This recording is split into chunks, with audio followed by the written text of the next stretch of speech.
és santo, tu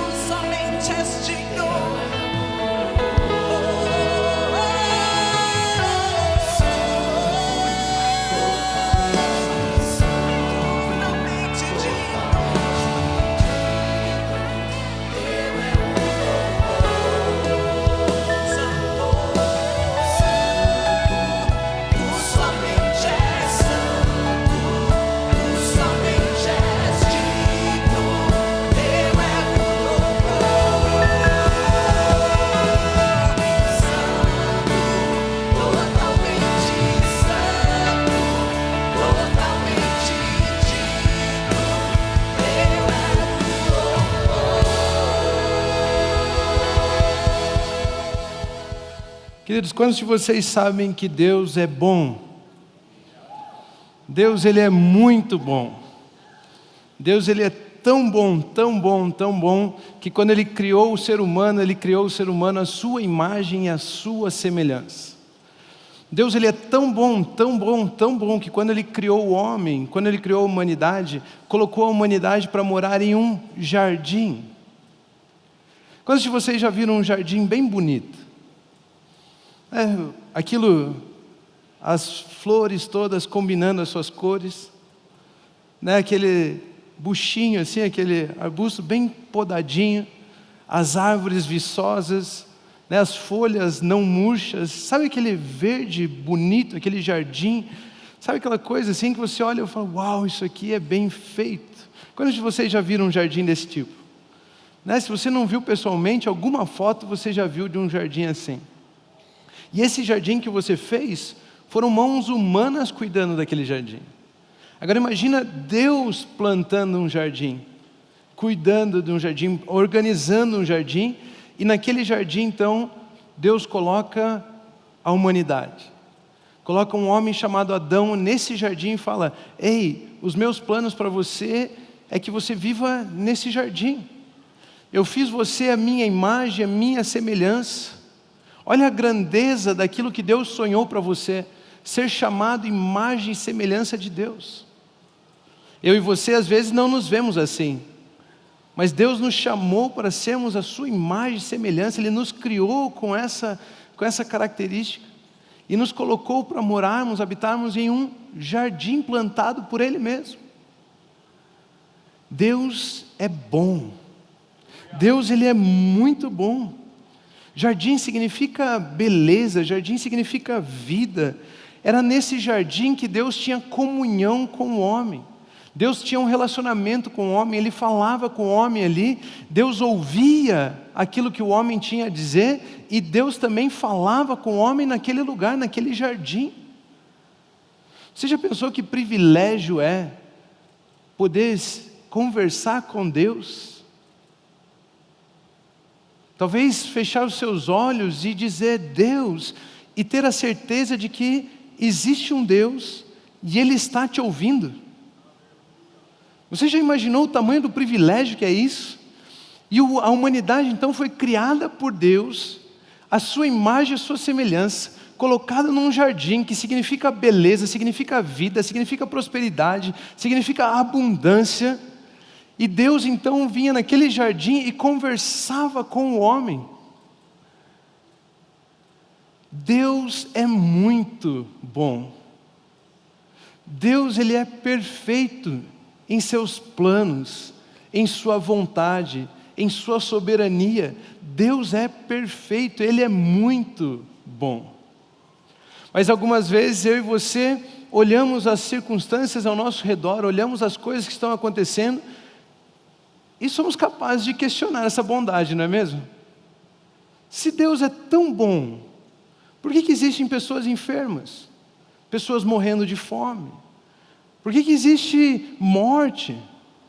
Por que existe essa separação? Por que existem tanta desgraça, tanta divisão, tanta guerra, tanta briga, tanto egoísmo?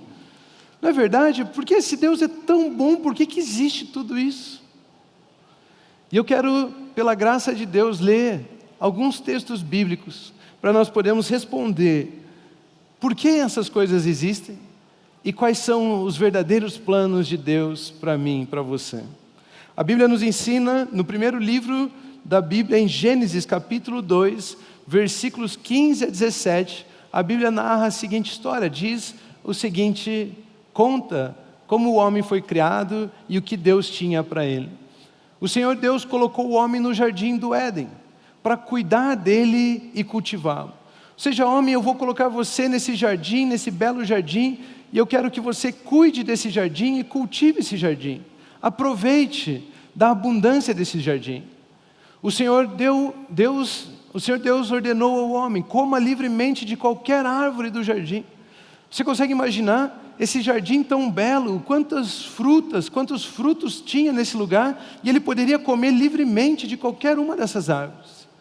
Mas não coma da árvore do conhecimento do bem e do mal, porque no dia que dela comer, certamente morrerá.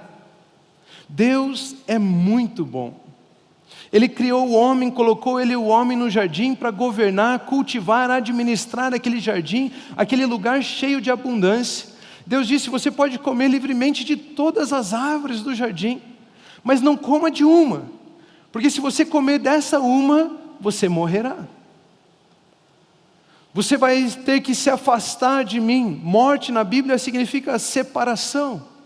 Quando um ente querido seu morre, o que acontece? Qual que é a maior dor que sentimos? A separação. Por mais que a gente entenda que ele foi para um lugar melhor e toda essa história, o que mais dói é a separação. Morte significa separação. Então, no dia em que você comer desse fruto, você morrerá, você será separado de mim. Era isso que Deus estava informando. Mas se Deus é tão bom, por que Ele colocaria uma árvore onde o homem poderia escolher se separar de Deus? Isso não deixa a gente confuso às vezes? Porque Deus nunca quis escravos. Se você não tivesse uma opção de escolha, você seria um escravo de Deus. Mas Deus nunca quis um escravo, Deus sempre quis uma família, alguém que escolhesse ter um relacionamento com Ele. Por isso Deus nos permite escolher. O homem tem o poder de escolha. Você pode escolher ter uma vida com Deus ou uma vida sem Deus. E isso revela o grande amor de Deus por nós. Eu posso escolher ter a minha vida com Deus ou não. Mas o que você acha que Adão decidiu? Nós temos uma tendência de escolher o que é ruim, né? Você lembra daquele seu namorado, uma época, minha irmã? Um traste, um trapo, mas escolheu aquilo. A gente tem uma tendência, parece, de ser atraído. Então Deus fala: coma livremente de todas as árvores. Não coma dessa. Ah, eu quero essa.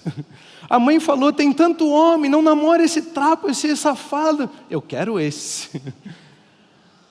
Como é que pode? Da onde isso? Adão então decidiu de fato comer do fruto do conhecimento do bem e do mal. Esse fruto que nos afastaria de Deus, nos levaria à morte. Deus havia avisado: se você comer desse fruto, você morrerá, você será afastado de mim. E você acha que Adão escolheu o quê? Adão decidiu comer do fruto e foi afastado da presença de Deus. Era na presença de Deus que nós tínhamos domínio sobre o jardim, nós poderíamos administrar e governar, nós poderíamos deitar naqueles pastos verdejantes, nós poderíamos beber das águas cristalinas, nós poderíamos comer de todos os frutos do jardim. Era na presença de Deus que nós tínhamos comunhão com Ele. Mas Adão decidiu se afastar de Deus. E a Bíblia diz que este foi o pecado de Adão. Adão pecou contra Deus, se rebelou contra Deus. Ele quis viver uma vida longe de Deus. E o profeta Isaías nos conta qual é o malefício de vivermos longe de Deus. Isaías 59 diz: mas as suas maldades separam vocês do seu Deus. Os seus pecados escondem de vocês o rosto dele, e por isso ele não os ouvirá. Quando eu comecei essa mensagem, eu disse: você pode imaginar o privilégio que é chegar diante de Deus e falar: Deus, Pai Celestial, e Ele ouvir você? Imagine o tamanho desse privilégio. Mas Adão escolheu que Deus não deveria ouvir mais ele. Adão escolheu se separar de Deus. E o profeta está dizendo: ei, os seus pecados fazem com que Deus não ouça as suas orações. O pecado da humanidade fez com que o homem estivesse separado de Deus, longe de Deus, e Deus então não poderia mais escutar as orações do homem, não poderia mais ter comunhão com o homem. Toda aquela beleza do jardim, tudo aquilo que nós descrevemos aqui no início dessa mensagem, foi perdido naquele momento. Se Deus é tão bom, por que existe tanta maldade? Por que existe tantas pessoas sofrendo? Porque nós estamos afastados de Deus. Nós fomos separados de Deus. Nós morremos por causa do pecado. Aquilo que as pessoas sofrem é por causa que Adão decidiu se afastar de Deus. Paz, alegria, governo, são promessas para quando nós estamos presentes, nós estamos com Deus. Mas o homem decidiu se separar, e agora Satanás tem autoridade para afligir a vida do homem. E Satanás aproveitou que o homem já não estava mais na presença de Deus, e ele falou: eu vou destruir a humanidade. Em João, no Evangelho de João, capítulo 10, versículo 10, a Bíblia nos ensina na parte A: o ladrão vem apenas para roubar, matar e destruir. O ladrão vem para matar, roubar e destruir. Deus não é o ladrão. Deus não é o ladrão. O ladrão é aquele que roubou você de Deus. O ladrão é aquele que te enganou a humanidade para que nós nos afastássemos de Deus. A serpente, o diabo, o Satanás, o capeta, esse é o ladrão. E ele vem para matar, roubar e destruir. Tudo aquilo que acontece, tudo aquilo que a humanidade sofre, é porque Satanás está matando, roubando e destruindo. Não é Deus. Deus deu uma escolha. Vocês podem viver comigo ou sem mim. E tudo aquilo que está matando, roubando, destruindo, aquilo ali é obra de Satanás na vida daqueles que foram separados de Deus porque Adão pecou. Mas Deus não achava isso justo. Todos nós sofrendo, porque Adão decidiu comer de um fruto. Você acha isso justo? O seu tataravô comete um crime, você tem que pagar por esse crime. Você acha isso justo? Deus também não. Por isso o versículo continua, João 10:10. O ladrão vem para matar, roubar e destruir. Mas eu vim para que tenham vida e a tenham plenamente. Deus então proveu uma saída. Essa é a boa notícia. Deus nos deu um escape. Deus nos deu mais um motivo de escolha. Antes nós podíamos escolher permanecer com Deus, agora nós podemos escolher voltar à presença de Deus. Jesus está dizendo: o ladrão veio matar, roubar e destruir, mas eu, Jesus, vim para que vocês tenham vida, e a tenham plenamente, e a tenham em abundância. Doenças, enfermidades, crises, medos, fobias, vícios, tudo isso é o diabo matando, roubando, destruindo. Você foi feito para governar, você foi feito para dominar, mas um cigarrinho de uma plantinha te domina. As suas emoções você não controla. Um comprimido é o que decide se você dorme ou não. Tem algo errado aí, não tem? Isso é obra de Satanás afligindo a vida das pessoas. Mas preste atenção, o versículo não termina com aquilo que o diabo pode fazer. O versículo termina com aquilo que Jesus pode. Ele diz: o diabo pode matar, roubar e destruir, mas eu, Jesus, eu vim para que vocês tenham vida e a tenham plenamente. Para que vocês tenham vida em abundância. Essa é a boa notícia, Jesus veio para dar vida. Só Ele pode transformar a morte em vida. Só Ele pode transformar a escassez em abundância. Só Ele pode transformar a doença em saúde. Só Jesus. Só Jesus. Deus enviou Jesus para morrer na cruz por mim e você, e nos resgatar das garras de Satanás, nos resgatar do pecado e nos dar uma nova vida. Esta é a obra de Jesus. Eu vim para que vocês tenham vida. Não é o sonho de Deus ver a humanidade morrendo, sofrendo, padecendo, brigando, dividindo, guerras. Não. A vontade de Deus é que você tenha vida. Que você tenha vida. É por isso que o apóstolo Paulo nos ensina na sua carta aos Coríntios, na sua segunda carta, no capítulo 5, do versículo 19 ao 21, o seguinte: ou seja, Deus em Cristo estava reconciliando.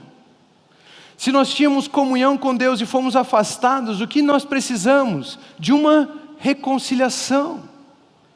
Quando dois amigos brigam, o que eles precisam? De uma reconciliação. Quando aquilo que tinha comunhão se afasta, o que eles precisam? De uma reconciliação. Um casal que está discutindo, brigando, traindo, xingando, o que eles precisam? De uma reconciliação.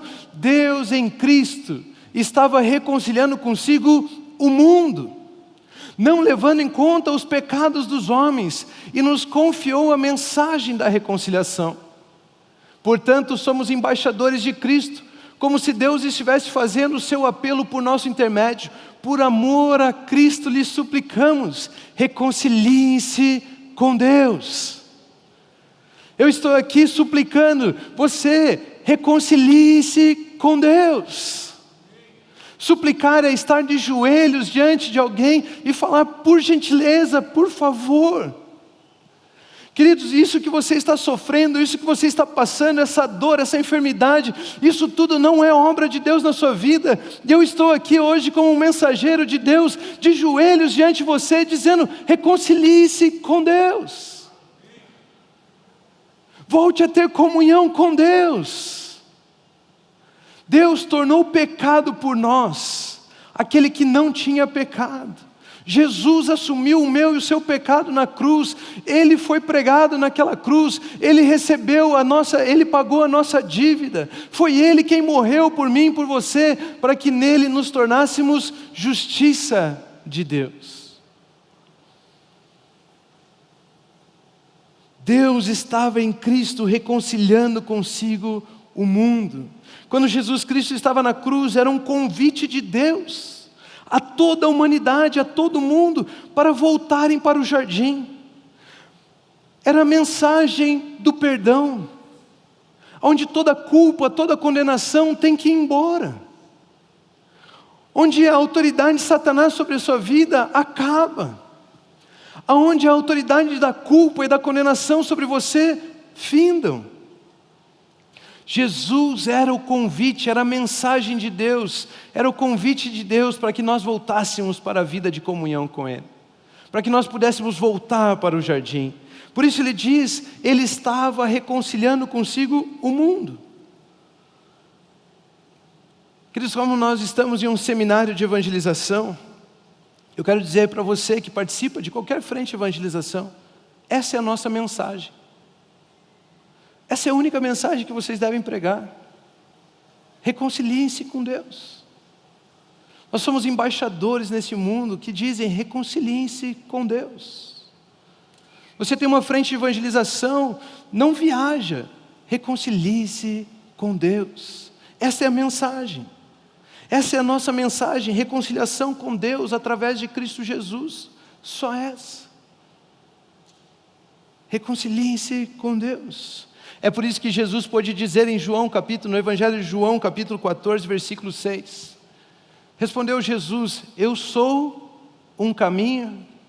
Não, eu sou o caminho. Queridos, não são todos os caminhos que levam a Deus, existe só um caminho que leva a Deus, e esse caminho chama-se Jesus Cristo. Precisamos trilhar esse caminho chamado Jesus Cristo. Porque Ele disse, eu sou o caminho, a verdade e a vida. Ninguém vem ao Pai, ninguém pode ser reconciliado ao Pai, ninguém pode ter comunhão com o Pai, ninguém pode ser reconciliado com Deus, se não for através de Jesus Cristo. É através de Jesus Cristo que somos reconciliados com Deus. Jesus pode nos reconciliar com Deus, nos levar de volta à vida do jardim. Ele é o único caminho para a vida que Deus sonhou para nós, Jesus. Ele é o único caminho. Uma vida de imagem e semelhança de Deus. Uma vida de domínio, de governo, de administrarmos o jardim, de termos comunhão com Deus. Ele é o caminho, a verdade e a vida. O homem pode decidir se ele quer uma vida com Deus ou não. Todo ser humano pode decidir se ele quer uma vida com Deus ou não. É por isso que eu quero dizer a você hoje que está aqui, ou que está nos escutando pela rádio ou pela internet, aceite o convite de Deus e entregue a sua vida a Jesus. Aceite esse convite e entregue a sua vida a Jesus.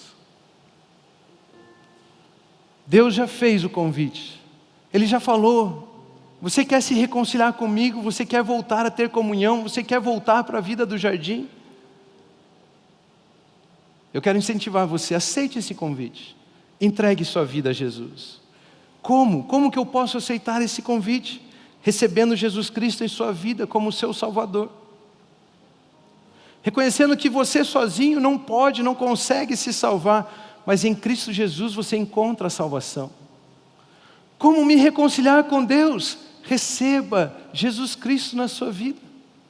Receba Ele como o seu Salvador. E é por isso que eu gostaria de perguntar se existe alguém que está aqui no nosso meio hoje, que gostaria de se reconciliar com Deus, aceitar a Jesus Cristo, receber Jesus na sua vida. Voltar à vida do jardim, ser purificado do seu pecado, que fazia separação entre você e Deus, entregar a sua vida a Jesus, receber Jesus como o seu Salvador, dizer: Jesus, entra na minha vida, muda os meus dias, eu quero me reconciliar com Deus. Se você é essa pessoa que gostaria de se reconciliar com Deus hoje através de Cristo Jesus, eu gostaria de pedir que você fizesse um sinal com a sua mão, por gentileza. E eu quero fazer uma oração com você. Existe alguém no nosso meio? Deus abençoe, você pode abaixar a sua mão. Existe mais alguém? Ali, eu vejo a sua mão. Deus abençoe você, você pode abaixar a sua mão. Mais alguém ali? Deus abençoe você. Mais ali, alguém ali atrás? Deus abençoe você. Existe mais alguém que quer se reconciliar com Deus hoje? Deus abençoe você, você pode abaixar a sua mão. Hoje é dia de salvação, porque Jesus Cristo foi pendurado. Deus abençoe você. Deus abençoe você, você pode abaixar a sua mão. Jesus Cristo foi pendurado naquela cruz como um convite de Deus. Ei, se reconcilie comigo. Volte a ter comunhão comigo. Nós não estamos oferecendo a você um uma igreja, um local, alguma coisa humana. Nós só estamos dizendo o seguinte: reconcilie-se com Deus. E Ele vai guiar os seus passos, Ele vai guiar a sua vida. Reconcilie-se com Deus. Eu gostaria de fazer uma oração, e todos aqui vão repetir essa oração. E principalmente você que levantou a sua mão, eu gostaria que você fizesse das minhas palavras as suas palavras. Nesse exato momento, você está fazendo uma oração dizendo: Jesus, eu te recebo na minha vida. A partir de hoje eu tenho a vida que o Senhor veio trazer. Ele disse: eu vim para que vocês tenham vida e vida abundante. Essa é a vida que você passa a ter a partir desse momento. Vamos todos baixar nossas cabeças, fechar os nossos olhos e repetir assim: Deus, obrigado por Jesus Cristo, seu Filho, que veio em carne e morreu pelos meus pecados, mas ressuscitou para me dar vida. Eu hoje recebo o seu perdão. Eu hoje te recebo como meu Salvador. Eu hoje recebo a sua vida. Eu hoje recebo o seu Santo Espírito. Porque agora eu sei que eu estou salvo, que eu sou salvo, em um nome de Jesus. Amém. Aleluia. Você pode aplaudir ao Senhor Jesus. Se você fez essa oração em casa, tomou essa decisão também, vai aparecer aí na sua tela um QR Code, uns números que você pode fazer contato com a gente. Deus abençoe você pela decisão que você tomou. Queridos, reconciliar-se com Deus, é aqui que nós encontramos a verdadeira vida. Mas às vezes nós estamos com Deus e as coisas continuam esquisitas, como se Satanás ainda estivesse nos prendendo, como se Satanás ainda tivesse domínio sobre nós, como se Satanás ainda pudesse afligir as nossas vidas, trazer essas doenças, essas enfermidades. Eu quero dizer para você o seguinte: Satanás é o pai da mentira, e ele não tem autoridade sobre a sua vida. Ele quer dizer que tem, ele quer dizer que ele pode, ele quer dizer que ele pode afligir você, trazer doenças, enfermidades, discussões, brigas, divisões familiares. Ele quer dizer que ele pode tudo isso. Mas o que Deus tem para você é uma vida no jardim. Satanás não pode. E ele sabe que não pode. Por isso que ele fica mentindo. Por isso que ele fica tentando fazer você acreditar que ele pode. Mas quando você vem num lugar como esse, escuta uma mensagem como essa, deixa eu fazer uma brincadeira, até o diabo fica endemoniado. Ele fica desesperado em saber que aqui você vai encontrar a libertação em Cristo Jesus. Ele não quer você aqui. Ele coloca dúvida no seu coração, na sua mente. Ele faz você dormir. Ele te coloca sono, tenta te distrair. Ele não quer que você escute isso. Porque ele quer falar que você ainda merece ser condenado. Que você merece passar pelo que está passando. Que você é uma pessoa ruim, merece condenação, merece culpa. Isso tudo é mentira. E a Bíblia nos ensina em 1 João capítulo 3, versículo 8. Aquele que pratica o pecado é do diabo, porque o diabo vem pecando desde o princípio. Essa é a vida do diabo, essa não é mais a nossa vida, todos nós somos reconciliados com Deus. E olha o que o Jesus diz, olha o que João diz a respeito de Jesus. Para isso, o Filho de Deus, Jesus Cristo, se manifestou para destruir as obras do diabo. Jesus Cristo se manifestou para destruir as obras do diabo. E nesse momento eu gostaria que você se colocasse em pé. Eu quero dizer para você, Jesus Cristo se manifestou para destruir as obras do diabo. Nós aprendemos que toda essa dor, que todas essas enfermidades, que todas essas doenças, que todos esses vícios, que todas essas coisas que estão afligindo a vida da humanidade vêm de Satanás. Mas o Filho de Deus se manifestou para destruir as obras do diabo. Aonde Jesus está, o diabo não pode tocar. Aqueles que têm suas vidas em Cristo Jesus, eles têm o direito de receber salvação, libertação, cura, saúde. Comece a colocar o seu pensamento nessa verdade. O Filho de Deus se manifestou para destruir as obras do diabo. Você não se enche de alegria? Pode parecer, você pode dizer, está doendo. Jesus Cristo se manifestou para destruir as obras do diabo. Mas eu não consigo perdoar. Jesus Cristo se manifestou para destruir as obras do diabo. Mas eu não sei se amanhã eu estarei vivo. Jesus Cristo se manifestou para destruir as obras do diabo. Mas eu não consigo largar as drogas, eu não consigo largar a pornografia. Jesus Cristo se manifestou para destruir as obras do diabo. Eu não largo o álcool, eu preciso do comprimido que você falou para dormir e outro para acordar. Jesus Cristo se manifestou para destruir as obras do diabo. Jesus Cristo se manifestou para destruir as obras do diabo.